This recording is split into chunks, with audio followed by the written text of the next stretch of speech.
This is a quick video on how to access Zoom remotely. This is particularly helpful when you can't work at the college or for our current situation with coronavirus, day-to-day operations. So in your web browser, I prefer Google Chrome. Firefox will work as well. Go to the website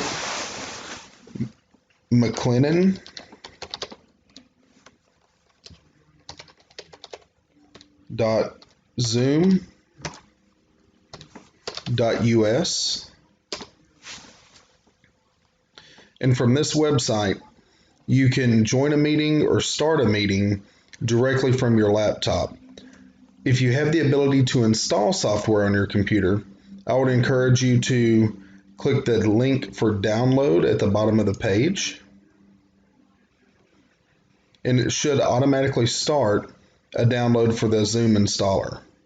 Once it finishes installing, you'll click that downloaded file. It'll take it a moment or two to initialize. It may ask you to allow the app to make changes to your device. You'll select yes, and you'll proceed through the installation process.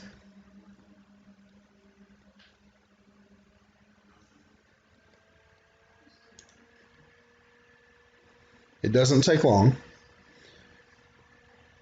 Once the installation's done, Zoom will open up. Now,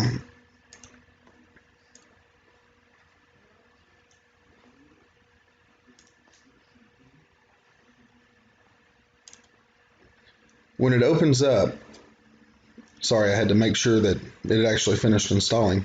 That went rather quickly. Whenever the app starts up, you'll want to sign in so that it's linked to your Zoom account. So we'll click the sign in button, and the option that we're going to use for MCC is sign in with SSO. We'll click that button. We'll enter McLennan in the company domain. We'll click continue. It'll open our web browser again and ask us to sign in. Now it happens that my account is already signed in. Your login information to Zoom is the same as your computer login at the office. You may have to add at mclennan.edu behind your username if it doesn't work without it. After we enter and log in, we'll open Zoom meetings from the little pop-up screen,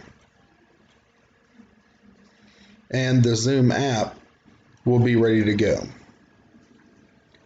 To start a new meeting, I would recommend, especially for your classes, clicking the little downward caret next to new meeting, going to whatever your personal meeting ID is, and then selecting copy invitation. What that will do, and I'll pull up Microsoft Word just to show this, but if we paste that copied invitation, we're going to get some text that shows you've been invited to a meeting, how to join from a PC, Mac, iPad, iPhone, or Android device, as well as this hyperlink that will take to your meeting, how to join from a phone line, and how to join from a SIP room. Now, I would recommend taking this login information, deleting the SIP room and the international numbers, and deleting the first two lines that say hi there and you're inviting people to join your Zoom room. And you can copy this text into a course announcement should you decide to go into a virtual classroom for your classes. Now, to start your meeting, you'll simply click the orange camera button,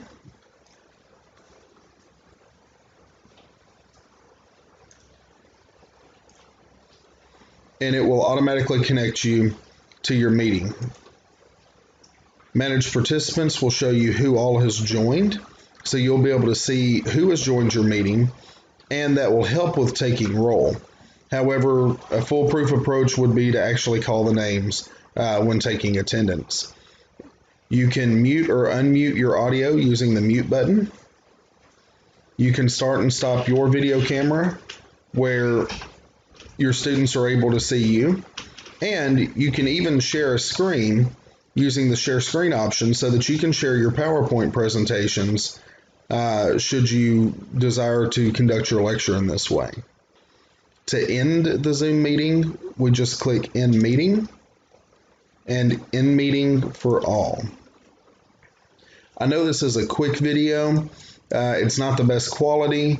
It wasn't scripted by any means, but hopefully this will help get a jump on getting access to Zoom. I know we have some classes coming up this week at MCC to help with the transition to online due to COVID-19 or the coronavirus. I'm available via Zoom or cell phone, or if I'm there at the office, and we'll be glad to help in any way that I can.